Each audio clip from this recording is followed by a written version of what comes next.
திருக்குறள் அதிகாரம் 8 அன்புடைமை 74 அன்பு எனும் ஆர்வம் உடைமை அதனினும் நண்பு என்னும் நாடாச் சிறப்பு. அன்பு பிறரிடம் விருப்பம் உடையவராக வாழும் தன்மையைத் தரும். அது எல்லோரிடத்திலும் நட்பு என்று சொல்லப்படும் அளவற்ற சிறப்பைத் தரும். 74. From love fond yearning springs for union sweet of minds, and that the bond of rare excelling friendship binds. Love begets desire, and that desire begets the immeasurable excellence of friendship. 74 அன்பு எனும் ஆர்வம் உடைமை அதனினும் நண்பு என்னும் நாடாச் சிறப்பு.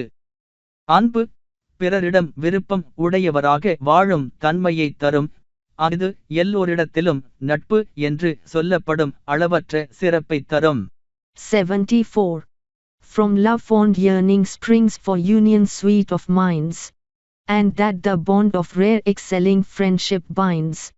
Love begets desire, and that desire begets the immeasurable excellence of friendship.